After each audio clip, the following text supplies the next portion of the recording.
Hello, welcome to my channel. I'm Priscilla Barnes. I'm your Houston, Texas nurse. I'm going to help you take action today for a healthier tomorrow. So something that is very important these days is to decrease your risk of stroke. This is very important in my personal life. My father suffered a stroke out of nowhere in 2019. As a nurse and as someone whose job it is to help people prevent disease, age well, and improve their health, I too go through those things myself. And so here are 3 things that I do personally in order to decrease my risk for developing a stroke in the future and also to just overall improve my health and wellness. That's it.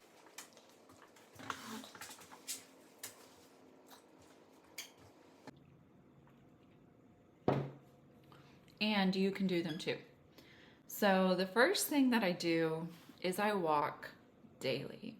Daily walking is one of the most underrated ways to improve your mental and physical well-being. It also is associated with a decreased risk for heart disease and stroke.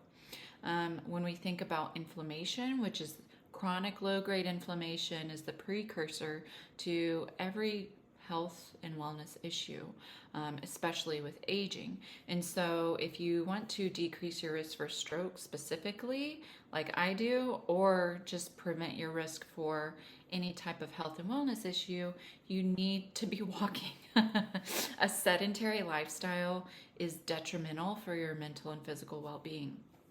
So what I do personally is I make sure that I get more than 8,000. I currently aim for about 10,000 steps a day. I do believe that this should be, in my case, client specific. So some people, it depends where you are right now. But let's say like right now, you realize you're only walking 2,000 steps a day, aim to get 3,000. Maybe some days you get 20,000 steps a day because you're so busy, but on the weekends you only get 1,500. I would aim to get a minimum of 6,000 steps every day. We live in a world that promotes a sedentary lifestyle, so you really have to fight to do that. Walking daily has been one of the most transformative things for my health and wellness, and you can keep doing it with age, so there's really no excuse. The second thing that I do to decrease my risk for stroke in my own life and to decrease inflammation is I balance blood sugar levels. Balancing blood sugar levels and balancing blood sugar in general is a big part of aging well. So imbalanced blood sugar, whether you have diabetes or not, will increase inflammation. And a lot of people these days have insulin resistance and they don't realize that they have insulin resistance. Insulin resistance can lead, it's pre-diabetes, right? And stroke, heart disease, all those types of things are related to glycation. Glycation is the end result of imbalanced blood sugar. And as you have imbalanced blood sugar levels, it builds up the plaque in the arteries. And so when that plaque gets dislodged, that can lead to a heart disease, that can lead to a heart attack or stroke. So balancing blood sugar has helped me decrease inflammation, but it's also helped me so many other areas of my life. That's a huge thing that I help people do, and I recommend for anyone. Also, if you have a weight loss goal, it'll help you do that. And then the third thing that I do is I follow an anti-inflammatory approach to nutrition. And what that means is I decrease my intake of inflammatory oils. I avoid seed oils. I try to decrease my intake of omega-6 oils. These are things like canola oil, sunflower seed oil, grapeseed oil, anything that could promote inflammation.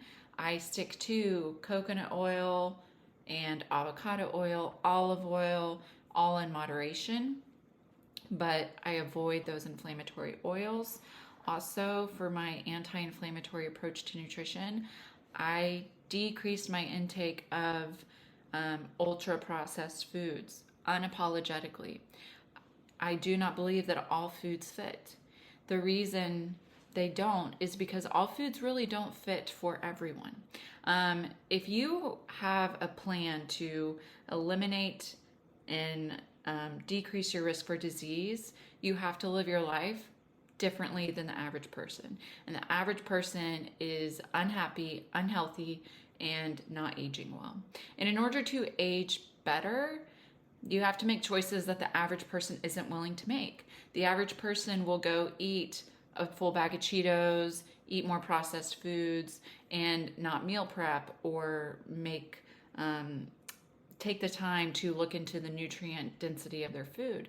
So what I have done personally is I want to age better than the average person. I see all these people in the US not aging well, more disease, and a lot of it is coming from our food. So if you want to age well and you want to decrease inflammation, one thing that I do is I follow the anti-inflammatory approach to nutrition, decrease my intake of those oils, increase my intake of omega-3s, and I don't eat as many processed foods. If I'm eating something that has a label, I read the ingredients and make sure that those ingredients are in line with my goals. So I hope this was really helpful. If you would like me to make a video over walking daily, balancing blood sugar, or my anti-inflammatory approach, one of those three, comment 1, 2, or 3 below, and I'll give you a step-by-step on how I do all that. Have a great day.